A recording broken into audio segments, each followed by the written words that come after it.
Hello everyone, gallery ঘাঁটতে ঘাঁটতে দেখলাম এই ভিডিওটা অনেক দিন আগের, বাট পোস্ট করা হয় বলতে পারো প্রায় গত বছরের ভিডিও। হ্যাঁ, যাই হোক, অনেক দিন বাদের ভিডিও, আর আমি কি ভিডিও শেয়ার করবো তোমাদের সাথে সেটাও কিন্তু বুঝতে পারছিলাম না। সেই কারণে এই ভিডিওটা এডিট করতে বসে পড়লাম। তো সবাই কেমন আছো? আশা করছি সবাই খুব ভালো আছো।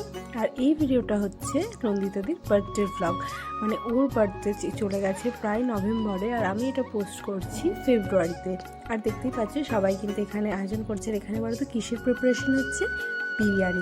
বিরিয়ানি। আর কিন্তু অলরেডি এখানটায় অভিষেকদার বউ এখানে কিন্তু রেডি করতে বসে পড়েছে। এখানে এই যে এনার হচ্ছে বার্থডে, আর এনার অবস্থা দেখো। আমাদের যেতে কিন্তু ওখানে পৌঁছতে প্রায় 7:30-8টা বেজে গেছিলো, না তার বেশিই বলতে পারো। আর এই দেখো, ও আমাদের জন্য এখানে চিকেন কষা করছে, কারণ আমি বিরিয়ানি খাই না এবং আমার হাজব্যান্ডও বিরিয়ানি খায় না। তাই জন্য ও কষ্ট করে আমাদের জন্য আলাদা করে ভাত, চিকেন সমস্তটা তৈরি করেছে। মানে ও সত্যি ওর দ্বারাই সম্ভব। তারপরে এখানে দেখো, এখানে করছে বিরিয়ানি, প্রায় অলমোস্ট কমপ্লিটই হয়ে গেছে। দেখতে যতটা না টেস্টি লাগছিল, খেতে তার থেকে 10 গুণ টেস্টি হয়েছিল। সত্যি বলছি, ভীষণ ভালো হয়েছিল খেতে। আর এখানে আমি একটু দেখে নিচ্ছি কী করে তৈরি করে।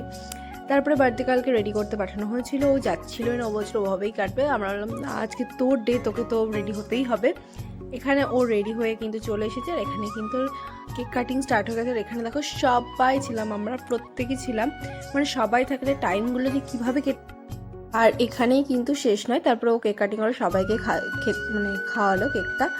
আর তারপরেই কিন্তু চলে এসেছিলো সন্ধ্যে স্ন্যাক্স, যেটা আমরা খেয়েছিলাম রাত 9টায়, মানে চিকেন পকোড়া, গরম গরম চিকেন পকোড়া। আর এই চিকেন পকোড়াটা পুরোপুরি বাড়ির রেসিপি দিয়ে বানানো। তোমরা যদি জানতে চাও, এই যে ও বলে দেবে। তারপরে কিন্তু অনেকে রাত হয়ে গেছে বলে আমরা খেতে বসে পড়েছিলাম। আর এখানে সবাই খাচ্ছিল বিরিয়ানি, আর আমি বিরিয়ানি খাই না, তাই জন্য আমি ভাত মাংস নিয়ে বসে পড়েছিলাম। আর এখানে কিছু একটা হচ্ছিলো, কিছু একটা নিয়ে, ও আচ্ছা, এই দাদা হচ্ছে বিরিয়ানিটা রেডি করছিল, তাই আমরা আর কি ওর সাথে একটু প্র্যাঙ্ক করছিলাম যে ভালো হয়নি খেতে। তাই বলছিলো হ্যাঁ আমার একটু ভুলে গেছে, মানে একটু মন খারাপ করছিল। তারপরে বলা হলো যে না, তোমার বিরিয়ানি খুব টেস্টি হয়েছিল। তারপরে গিয়ে স্বস্তি নিঃশ্বাস ফেললো। মানে একটু ভয় পেয়ে গেছিলো, অ্যাকচুয়ালি অনেকটা ভালোবেসে রান্না করেছিল। তারপরে আমরা মজা করছিলাম আর কি। মুখটা দেখো জাস্ট। যাই হোক, সমস্ত মজা আড্ডা এভাবেই করতে লাগলাম। আর আমার ব্লগগুলো তোমাদের কেমন লাগে অবশ্যই কমেন্ট করে জানো। প্রচুর ভিডিও জমে আছে, আমি দিতে পারছি না কাজের জন্য, বাট এবার থেকে ডেইলি ভিডিও আসবে ইউটিউবে।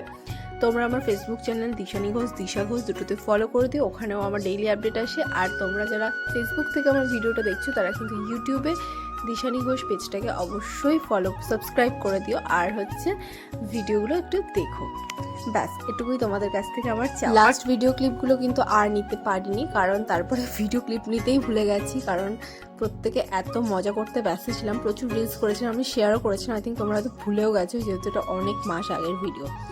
আমার ভিডিও কেমন লাগলো অবশ্যই তাহলে কমেন্ট করে জানিও। আর বার্থডে কালকে আবার অ্যাডভান্স একটা হ্যাপি বার্থডে বলে, কারণ এই বছর